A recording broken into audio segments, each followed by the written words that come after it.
We want to thank you for joining us for 1x1. I'm Rob. And I'm Sue. And we are the Parkers. We want to thank you for joining us for episode 11.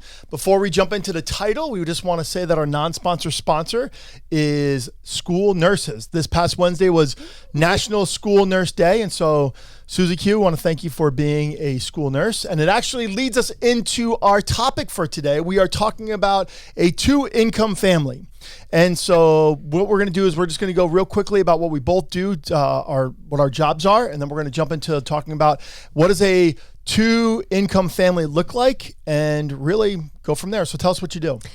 So I'm a nurse. I've been a nurse our whole marriage. I currently am working in a school for this is my 11th year in the school system in Mahwah. I've always done pediatrics. Right, I've always worked with kids, but I've pretty much worked our whole marriage on and off. A couple years there I didn't work, but have pretty much worked our whole marriage on and off, yeah. Yep. So I'm a minister. I pastor a church called the Plant Church. I also work for our denomination. I am what they call a church plant strategist. So I help churches plant churches, think through what they're doing, how they're going to do it. And then on top of it, I also teach at Alliance Theological Seminary / Nyack College. And I do some doctoral work for George Fox University. So there's a lot of jobs going on here, but I really wanted us to talk about, because back in the day, it was almost like you had a choice or an option to be a single income family or a two income family. But now we're actually seeing something very different. Like we didn't have a choice whether or not we wanted to do this, because financially, in order for us to survive, we both had to work, which is true for most people that live in the Bergen County area. Yep. But talk to us about what you've been seeing really more with what's been going on with couples as we've done premarital and also marital counseling. I think there's been a shift. Most women want to work now is what I would say. It's safe to say that we're seeing. Women go to college and they want to use their careers. They want to do what they had a passion for. So I think that's where the real shift is. Whereas it used to be women wanted to stay home with kids. Now women want to work. Yes. Yep. And it's interesting because in the very beginning, like Sue went to school, she went to Fairleigh Dickinson, got her nursing degree. The week after our wedding, you took the boards, correct? Isn't that kind of how it worked out? No, August I took them. August, okay. Mm-hmm. And so in that, like, she really had a career, but at the same time, you had a passion to be a stay-home mom. Yep. And what really brought you to the point of having to do both? I had to. Let's be honest, I had to. I love being a nurse. I've always loved being a nurse. I've wanted to be a nurse. I was a nurse because my grandmother was a nurse. So I really always had that passion to be a caretaker and critically think and be able to, know all the knowledge I have and apply it for people's lives. Yeah. But I did really want to stay home. I want to clarify that I really was like, I do not want to be a working mom. I want to raise my children. And I ruined it. And there was a minister. There was a season that I did. Yes. And that was wonderful, and I can't take that back. But I have worked either part-time pretty much all of the kids growing up. But then you work full-time. Then I work full-time since for the last 11 years. Yeah. So when we first got married, you were working in a doctor's office. I was being a youth director. Yep. And then we we moved away and we had our first baby, and you didn't work really in the first year that Brandon was around. And then Becky came around. And when we moved to Lake Champion, you were the first medical director in Young Life history, paid medical director.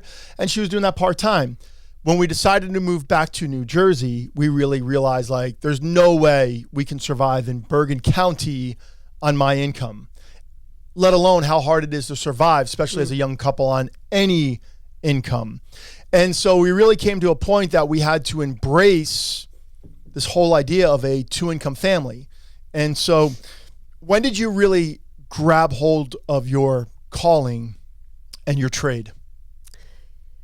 It's funny. I feel like I was meant for this career in a lot of ways, but I think, to be honest, when I had to start, when we were at Lake Champion and I was the medical director, once again being, I find myself in these positions where I'm the only person who knows medicine. So there I was like the independent medical person. And then being in the school, I've become, you're in a building with approximately 700 students, 100 plus staff, and you are the only medical person and everyone comes to you. Yeah. And I think it was when I made that transition, primarily in the school, because I really am the only medical professional that I started really to say, this is more than just a job. This is a calling. This is my life. People are looking to me for really so much more. Yeah. Besides medical advice and, taking care of their children, there's so much more, which brings us to our non-sponsored, sponsored. School nurses do not just give ice packs and Band-Aids. We Triage. There's a whole lot going on. We are the critical thinkers for the building. We go from diabetics to allergic reactions, asthma attacks on a daily basis, making decisions constantly. Yeah. And I think another thing, though, that I want to make sure that I point out about Sue is she's not only a nurse, you're also a leader. You're a natural born leader. So when you walk in the room, you get everybody's attention. And so you're not only I hope so. You're not only a good nurse, you're just a great leader. So I think we want to talk about this in two different ways, because I think oftentimes when you think about like a 2-income family, you're thinking about how do we survive financially? It's a different world. You are, and I really thought about this year more than ever. Like I've always known like how talented you are and all these different things. And one day you want to retire from nursing and you want to go into full-time ministry with me, and that's the game plan. But I'll always use my nursing. I'll always use it. But I've noticed this year more than ever, like this is your calling. This is your trade. And I remember one day recently, Sue was just frustrated with work. Like, I want out. I'm tired. I'm exhausted. And I said, wait a second. This is your trade. This is what you've trained for years.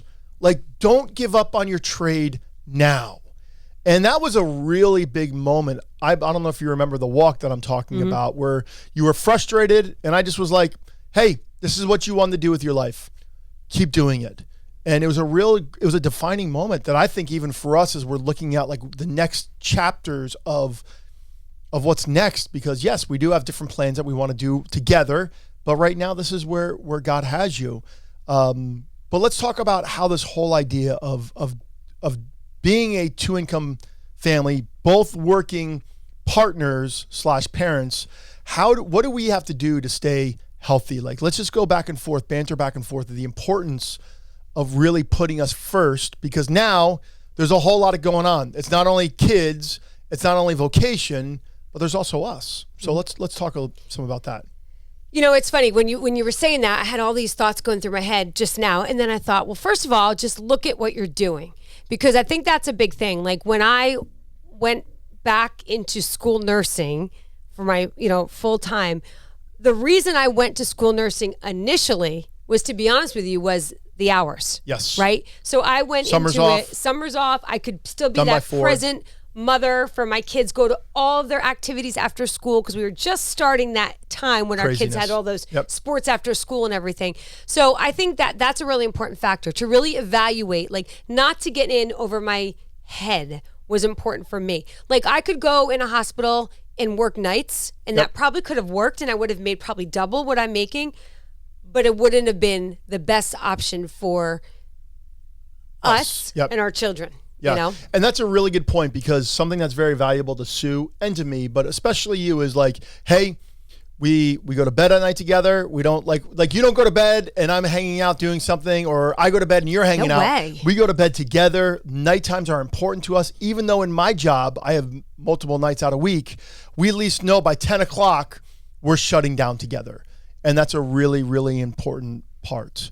I think one of the things that we need to bring up too is that, already in this world, there's so many things that are pulling us away from marriage, from being a couple, whether it be kids' sports, whether it be the craziness of schooling, whether it be all the other, extracurricular activities, blah, blah, blah.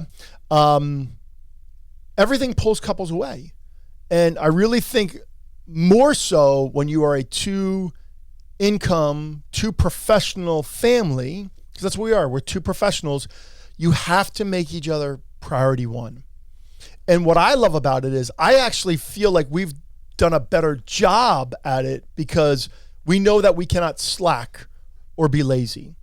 And so when you are a 2-professional family or 2-income family, however you want to call it, you have to put each other at the top of the list. Yeah. And, I think you really said it well, like about carving out time, even if it's 10 o'clock at night. When we were first trying to figure this out, we would look at the calendar Yes. And we'd say, okay, let's look. What does this week look like? All right, we know during the day we're both gone, right? Now the kids have this and that and the other thing. And when is our time? When are we going to sit as a family this week and eat? Like I think we live by the calendar. The calendar. So much so that we have tried so many different calendar systems. So we know, because for us as a couple, the calendar is very important. Yep. If I know about it, it's all good. If I don't know and he forgets to put something on the calendar, I'm dead. No, it's not. No, I'm dead. But it's not good. It doesn't. Okay, It doesn't time out. help. I'm dead. Okay, you're dead. Okay. Okay. Okay. So, but we also have a little rule: only so many nights out a week. Right. There is a number. What's healthy for us? We're not telling you how many nights out a week it is. We've come to a real conclusion that in order for us to be healthy for the long term, now this doesn't include emergencies. Right. We balance out our week knowing that you're going to work, I'm going to work, we have our kids, we need our time together, but there's so many, we have said in our scheduling, there's only so many nights out a week we will go out unless it's an emergency. And I'll tell you why we came to that. Yes. Because it wasn't good. Wasn't good. Rob was out many nights a week. I know you were really bad at it. Rob was out many nights a week. You're out all the time. Okay, anyway, you are really like... Rob was out many nights a week, and it was not good for me. Yes. It was not good for our children. I was worn out because here I am working and then taking that hat off and putting on the parent hat and kind of tired from the day, but and then he'd be out. Yeah. So we learned, and although we sit here and we banter and we have fun and we can tell you all these great things we've learned some of these things by trial and error. Or by huge mistakes. And there was a period of time where we had some huge mistakes of time out. Of time away from one another. She gave me a couple timeouts. Is that what you're saying? No. You put me in the corner. I should have put you in the corner. Don't put Robbie in the corner. I should have put you in the corner, but... So, right? Isn't that fair to say? Fair. Like we learned by that because that was, although it was fine, it got non-fine. Yeah. Let's put it that way. Yeah. And I think another thing, we're going to get the kids in a minute. I think another thing is I've appreciated how we've done life together because it's caused me to step up. Because the truth is, you have standards in this house, which you are amazing at. Like you are really, really good at. In other words, he's like, you're like a control freak with the house. No, I didn't say that. She is so good at, she has really, really taught me well. Whether it be laundry. Okay, I have to interrupt you. No, I have to. Your laundry basket was a shopping cart in college. Stolen. So, I mean, the Stolen standard was... shopping cart. Let's I get that had straight. A really tough job ahead of me. Yes. Okay, anyway. So, she has been really good at a couple different things. One of it is getting me really involved. I'll never forget because there was a time where I had to drive the kids to school because Sue would go to work. And I've shared the story in church a lot. I'll never forget, like I used to just rush the kids to church and I'd have my cell phone. Rush the kids to school. School. Yeah. Rush the kids to school and it's like, just get them to school. And I'll never forget one day she like pulled me aside. She says, make sure you use those car rides properly. Make sure you use those car rides where you're talking to the kids. Get off your phone because the kids have tattletaled on you.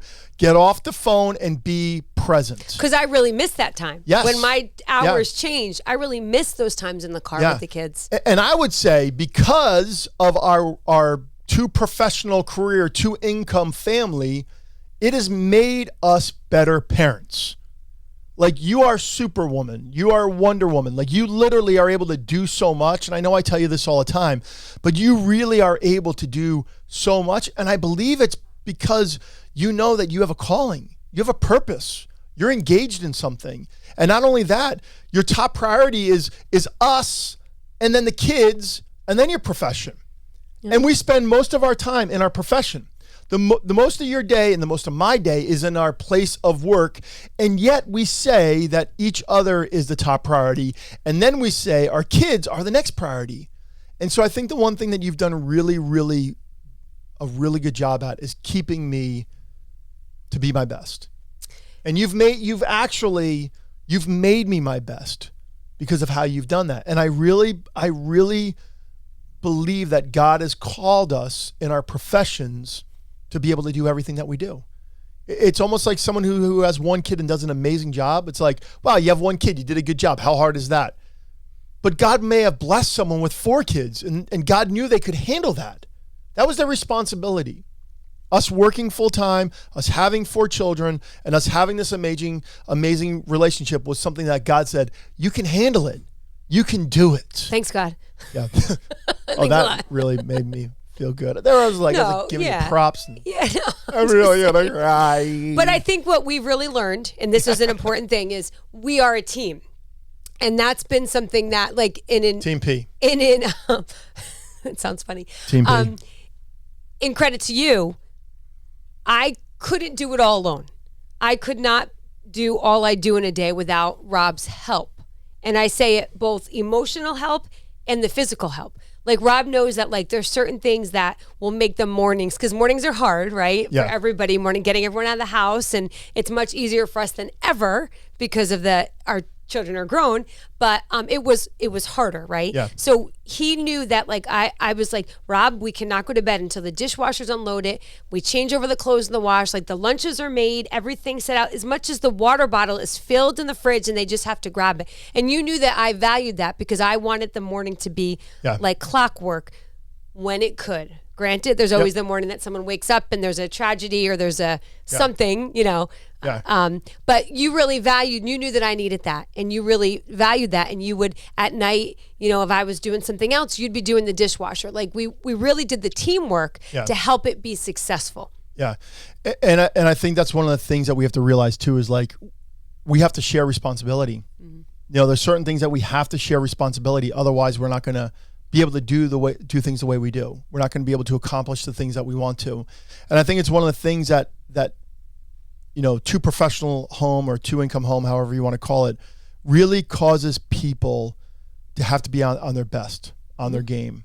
And some sacrifice. And some sacrifice. Yep. You know, that's fair. There's some things that, like, I think I've had to make. I've encouraged you to sacrifice, like maybe a Saturday where you just want to shut down and do nothing. And I'm like, no, this is like the day that we have to really, like, clean and do stuff around here. But here's the cool thing about that. Because we've worked so well together, now we have more space because we've known our responsibilities. We know what we have to do. We tackle it together and then we move forward. Mm-hmm. And like recently, Saturdays have been amazing because we're so on our game, but it's taken us years to get to where we're at. We're almost at 24 years. I mean, this is our month. This is our month, you know, May 31st. This is our month, 24 years.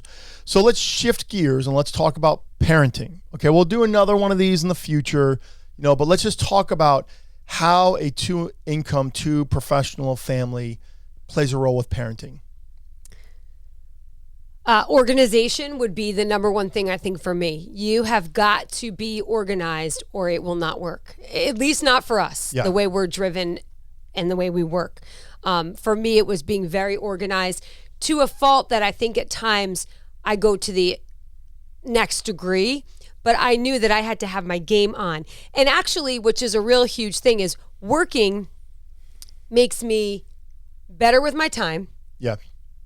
More on top of my game. When I have more time on my hands, I get distracted and do other things. You play video games and stuff. Yeah, I play video games. I sit down and watch Netflix all day, right? Yes. Yeah.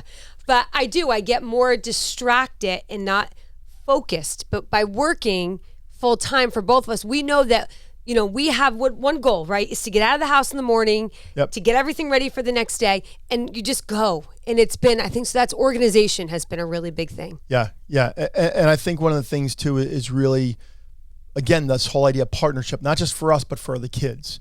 You know, doing. I actually got my doctorate probably the worst time ever when all of our kids were learning worst to, like, time you had an 8th grader, ever. you had a 6th grader, you had a 4th grader, a 2nd grader, and so I would be helping them. It was actually 1st, 3rd, 5th, 7th, and the year they went back to work full time. Oh yeah, sorry Just about saying. that. Sorry about that. As I'm working on my doctorate. And then he traveled. But are you okay? Not bitter. So yeah, haha. And with that, but it was great. Honestly, it was some of the best times. I remember doing the kids' homework, and then they would have to sit down and read, whether it be Becky or Brandon. And I remember I would take out my books in their bedrooms, and while they were reading, I would read with them. I remember going to like soccer games or whatever, and like being able to really be very deliberate with how we were doing all these different things. And I do think it causes dads to step up. Like, not that I want to call dads out, but I really believe, like, when you partner with your spouse properly, you become a better dad. You become a better present dad. So you're trying to work out your relationship. You're trying to work out your career. And you're trying to work out being a parent. And when you balance all these things well, God does awesome stuff. Like, God doesn't give us more than we can handle. He gives us the perfect amount. And sometimes it feels too much, but it stretches us and molds us. And I really think the idea of being a 2-income family / 2 professional family can make parents better parents. You know, I want to share this. My one son who is in law school, he pulled me aside one day and he says, you know what? You and mom taught me something really well. You've taught me to work hard. And he said, the one thing that you have taught me to do, I'm going to make my kids do as well. I want to model that for my kids. And I'll never like walk away and be like, whoa, I thought he was angry about that. But no, our kids see us. Our kids see how hard we work and how well we do it together. And trust me, we've already talked about, we have our battles, we have our fights, we have our stuff. Yep. You know, it's just one of those things. But when you're on the same team, you win the game. You win the game. And I think that as a Christian couple, when we sit under the authority of Christ and we do this together, we get to allow our kids to see what it really means to be a follower of Jesus, what it really means to be a Christian. And I think it's important, you know, for any moms who are struggling with the mom guilt for working, because I know that I work with a lot of young moms and that does happen. And it was something that I really struggled with tremendously. When I just said his name, I was going to try not to. When Brandon said that to you, he really, like, he's better for what he saw. Yeah. You know? So many times he never felt rejected by us. Yeah. Never, you know. So many people are like, well, I'm afraid I'm going to hurt my kids, or I won't be home enough, or I want this. They want you to be present when you're there with them. And that's what I think we have done. And I remember thinking when I went back to work full time, I was like, well, I could do this 16 hours a day. And this year, I will be honest with you, I'm very thankful I don't have where I was 10 years ago, because my kids would have been gypped. Yeah. With this year with COVID, how much I've worked. God's timing. Perfect. You know, this was a perfect year for it. It really was. If there's a perfect year for a pandemic. There's a perfect year for COVID. But I do COVID, feel we like, hate you. You know, I remember thinking on my way home from work one day, I was so tired. I remember thinking, okay, shift gears now. Get your game face on. You have to go home and be a mom and a wife, and you have to love them just like you loved everyone you were with today. Because if you give the people that you love the most second best, then you're not going to work. Like, I remember saying that to myself, because what's most important is what's going on in my home. That will always be most important as a family.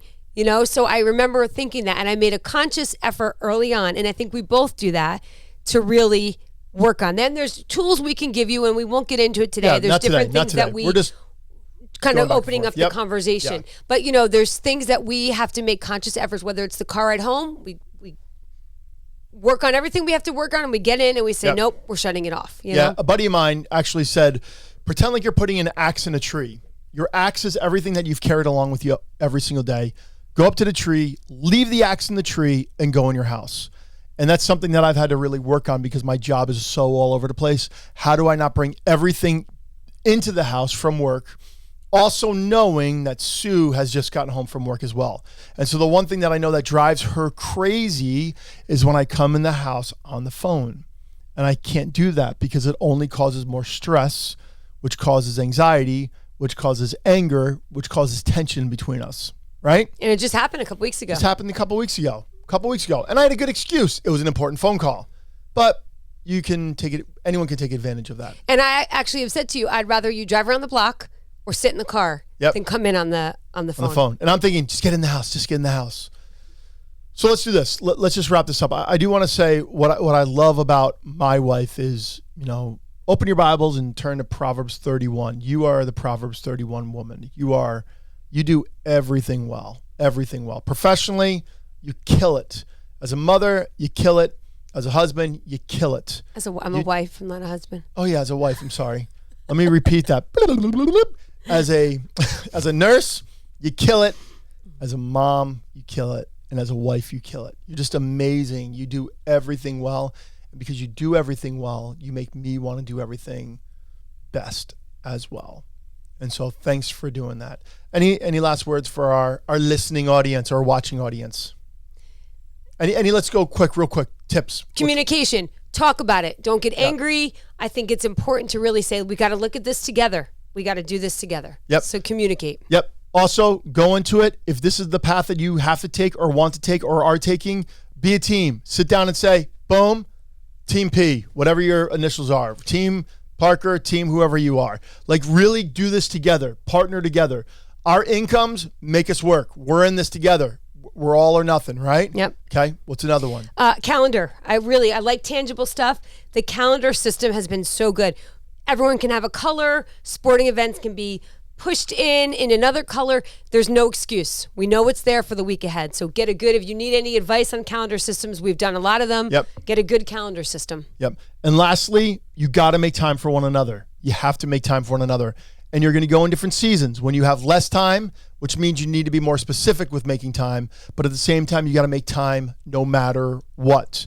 Priority one, know your limitations so that you can be fully present for each other. So, hey, this was a fun one. I really hope you all appreciate this one. That here we are, episode 11, a 2 professional / 2 income family. You work hard for your money, honey bun. Okay? Have a great day. I'm Rob. I'm Sue. And we're the Parkers. Have a great week.